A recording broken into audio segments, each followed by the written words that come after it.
Hello दोस्तों, आज के इस वीडियो में हम देखने वाले हैं। बहुत सारे बच्चों की डिमांड थी और काफ़ी सारे आप लोगों में से मुझे रिक्वेस्ट कर रहे थे कमेंट बॉक्स में या ईमेल पे कि सर कितनी रैंक हमको एक्सपेक्ट करनी चाहिए आईएएस आईपीएस बनने के लिए, हमें कितनी रैंक की ज़रूरत रहेगी। अगर हम मतलब कैटेगरी वाइज हमें मतलब काफ़ी सारे बच्चे अब मुझे मैसेज कर रहे थे, वो जनरल कैटेगरी के थे, कुछ ओबीसी के, कुछ एससी, कुछ एसटी।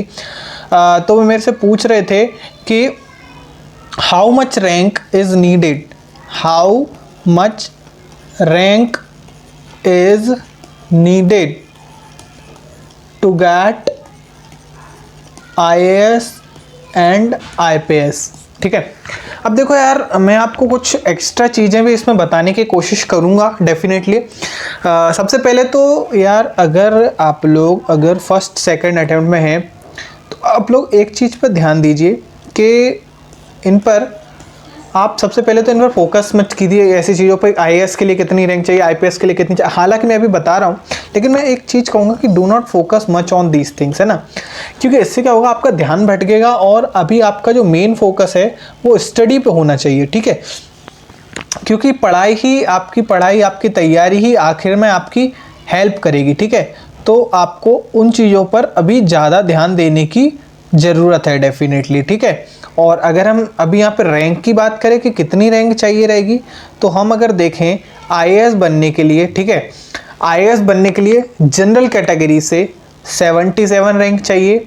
वहीं आईपीएस के लिए 229 यानी कि 229 रैंक चाहिए। ठीक है, मतलब इस रैंक के अंदर आपको आना पड़ेगा। ये यार एक अप्रॉक्सीमेट है, ये मैंने पिछले सालों की कुछ 4-5 सालों का कुछ एक डाटा निकाला, उसके एवरेज के हिसाब से मैं आपको बता रहा हूँ कि क्या जो है रैंक अभी जा रही है। ठीक है, और कई बार ये 82, 83 पर भी मतलब मिलता है आईएएस। ठीक है, ऐसा नहीं है कि ये 77 फिक्स है, लेकिन ये एवरेज है।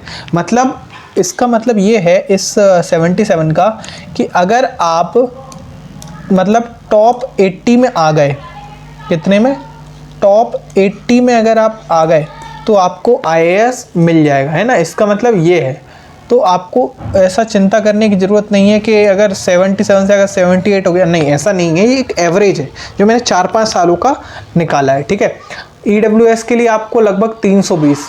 अब आप देख सकते हैं यहाँ पे ईडब्ल्यूएस वालों को कितना ज़्यादा फ़ायदा हो रहा है।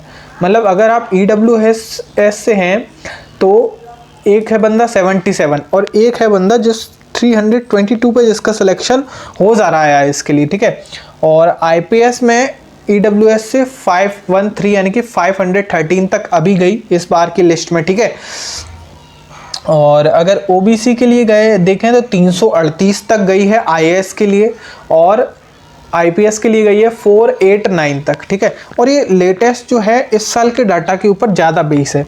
ठीक है, इसका अब जैसे इस साल आपको पता होगा, जैसे दिव्या तवा मैम है एक, आपको पता होगा, जिनकी 105 आई थी, लेकिन उनको फिर भी आईएएस नहीं मिल पाया क्योंकि उन्होंने क्या किया था, ईडब्ल्यूएस के जो डॉक्यूमेंट्स होते हैं इनको उनमें मिस्टेक कर दी थी। ठीक है, यूपीएससी का जो प्रेस्क्राइब्ड फॉर्मेट था उसमें उन्होंने अपने डॉक्यूमेंट्स को नहीं दिया था, जिसकी वजह से उनको आईएएस नहीं मिल पाएगा, क्योंकि वो जनरल कैटेगरी से उनका फिर सिलेक्शन होगा, और जिसके वजह से उनका जो सिलेक्शन है वो आईपीएस में होगा, क्योंकि उनकी रैंक अंडर 229 तो है लेकिन अंडर 77 नहीं है। ठीक है, और अगर आप एससी की बात करें तो एससी में 502 आईएएस के लिए और 601 आईपीएस के लिए एससी कैटेगरी का। ठीक है, और अगर आप एसटी कैटेगरी से आते हैं तो 547 आपका आईएएस बनने के लिए, और आईपीएस बनने के लिए आपका 657 रैंक आपको ज़रूरी रहेगी। ठीक है, उम्मीद है आपको वीडियो पसंद आया होगा।